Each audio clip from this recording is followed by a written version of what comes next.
Assalamualaikum warahmatullahi wabarakatuh.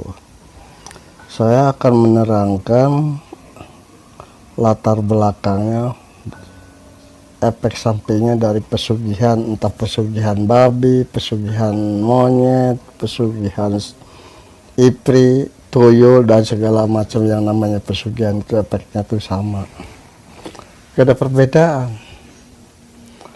Jadi orang yang pesugihan itu kelihatannya tuh turun mobil, naik mobil, kelihatannya tuh itu senang. Sebenarnya itu jiwanya tuh sebenarnya jiwanya itu menderita.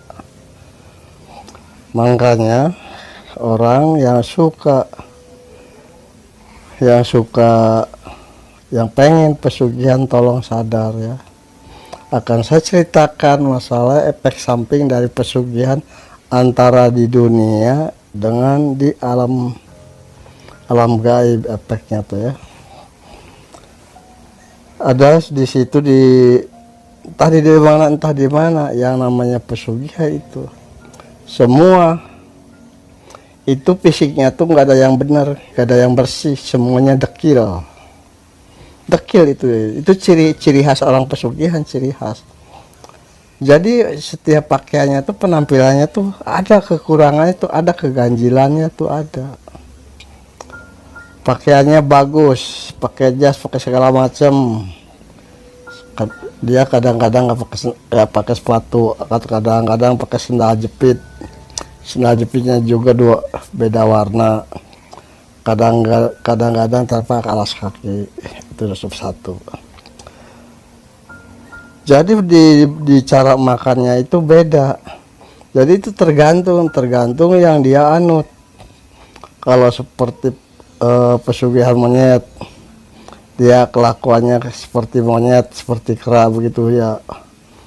Cari sendirilah caranya gimana itu kehidupannya kera itu, monyet itu. Itu persis kayak begitu. Seperti pesugihan babi. Ya seperti babi itu kelakuannya, dikarenakan kenapa? Jadi setiap pesugihan itu bawa ciri khas yang dia anut. Ya seperti babi ya kelakuannya siga babi, ya kalau dia pesugihan tuyul ya kelakuannya seperti tuyul. Jadi suka makanin iler atau suka ya namanya jangan jorok-jorok. Kadang-kadang tangannya masuk ke kuping, gerik-gerik langsung dimakan, kadang-kadang masuk ke hidung langsung dimakan. Jadi ya najis itu tuyul. Kalau yang pesugihan ular itu lidahnya tuh selalu melet. Ya ular kelakuannya gimana keluar, lidahnya suka begitu. Kalau buta itu orang tuh emang jalannya tegak, matanya tuh selalu beringas, jadi matanya tuh galak. Tapi pakaiannya tuh badannya tuh dekil badannya tuh. Jadi masing-masing ciri itu masing-masing pesugihan itu ada masing-masing baunya. Kalau seperti pesugihan tuyul itu pasti badannya tuh bau air susu, bau ASI. Seperti monyet ya baunya bau seperti monyet begitu. Seperti babi ya baunya seperti babi begitu. Jadi itu masing-masing punya khas, punya identitas tersendiri. Emang dia kehidupannya itu senang, nyaman, damai, kelihatannya tuh banyak uangnya. Itu sebenarnya yang jiwanya orang pesugihan itu, di jiwanya tuh, di badannya tuh, jiwanya tuh bukannya manusia sejati, bukan. Itu seperti pesugihan monyet, itu di jiwanya tuh monyet, di badannya tuh. Jadi si jiwanya itu, si rohnya itu diganti sama siluman monyet, makanya kelakuannya seperti monyet. Ya sama begitu, babi juga semua begitu. Itu rohnya tuh di negaranya masing-masing itu lakon kerja. Ya kerjanya apa aja. Jadi selama pesugihan begitu tuh di alam negaranya masing-masing siluman tuh lakon kerja. Jadi menderita tuh orang tuh, menderita.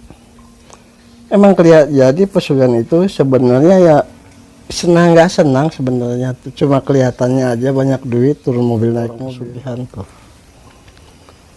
Jadi emang kalau orang nggak belum mengerti masalah pesugihan, banyak pengen pesugi secara instan begini, dia nggak tahu efek sampingnya yang kelihatannya tuh dikarenakan ngelihatnya hartanya itu, rumahnya, mobilnya mewah segala macam. Sebenarnya yang menikmati itu bukan, cuma yang menikmatinya tuh badannya, bajunya aja.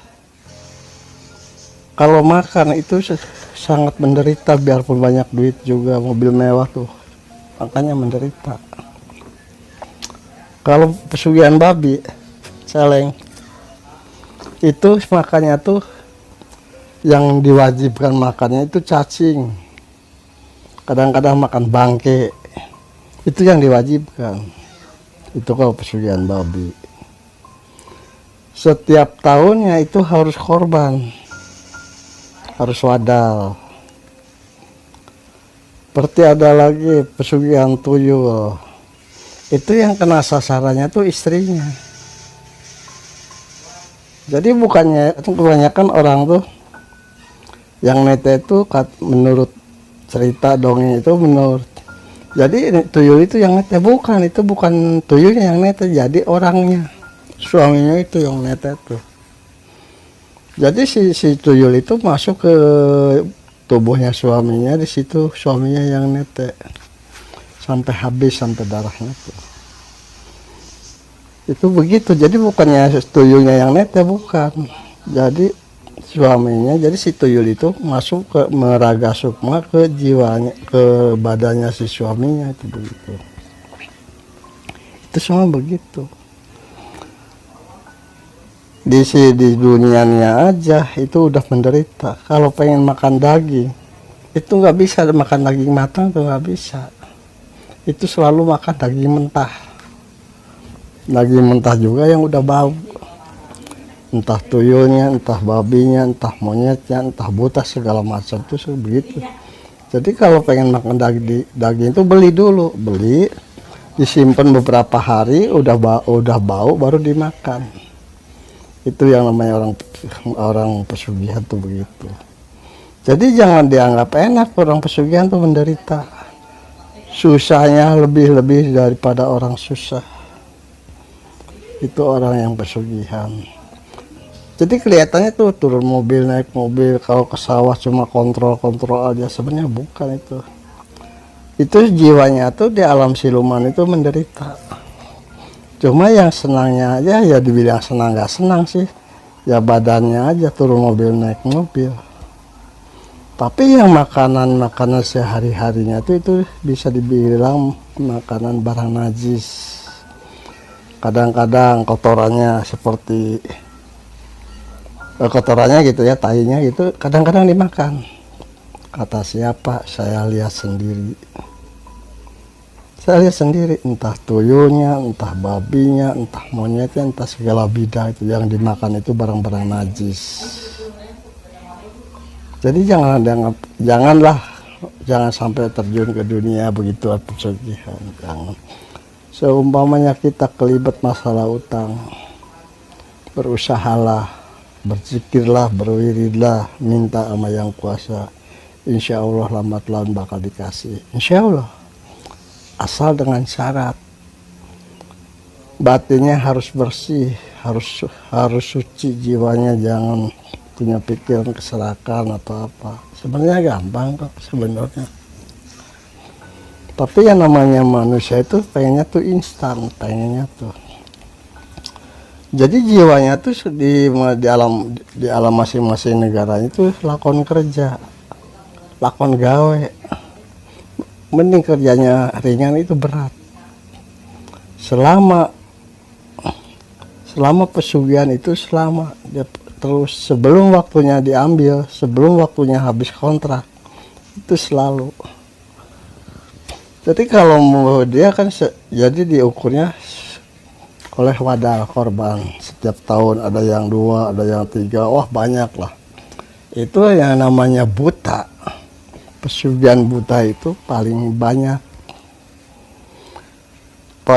Jadi kadang-kadang dikasih siloka, dikasih siloka seperti buah kawung itu standarnya ada berapa ratus. Kadang-kadang silokanya dari padi itu tuh sebenarnya itu calon korban. Jadi satu padi itu kalau silokanya padi gitu ya serontoy standar itu tuh satu biji padi itu sebenarnya satu korban. Itu jumlahnya padi itu satu utanan ini ada berapa puluh, ada berapa ratus. Kalau padi ini udah habis, langsung dia dibawa sama siluman itu. Ya seperti buah kaung juga nau itu ya, buah nau atau buah apa ya, banyak ya buah kaung gitu ya. Kalau kata orang Sunda sih cengkaleng, kolang-kaling. Kan kalau kolang-kaling itu beruntun banyak, itu satu ikat tuh banyak, satu tandan tuh banyak. Itu sebenarnya tuh itu jumlah untuk korban. Kebanyakan itu yang dikasih tanda itu kasih tanda pakai buah kolang-kaling itu pesugihan buta.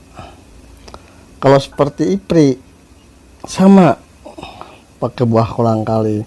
Kalau monyet, tuyul itu pakainya pakai padi. Kalau jumlahnya itu udah habis berarti itu yang dibawa. Jadi dia jadi korbannya. Itu jadi umurnya orang pesugihan itu ditentukan oleh standar itu. Jadi seuntur ya gitu ya. Jadi jadi kalau udah habis padi itu tuh dia mati, dibawa sama siluman ya, seperti itu. Seperti kolang-kaling juga sama. Jadi itu maksudnya tuh waktu hitungan korban. Jadi kalau jumlahnya korban tuh ya segitu saja, seperti padi itu atau seperti kolang-kaling, seperti buah itu ya, macam-macam itu begitu. Jadi menderita hidupnya. Udah padi habis, seuntun padi itu habis, nanti dia yang korban. Nanti di alam sananya, di alam silumannya, itu orang tuh lakukan kerja.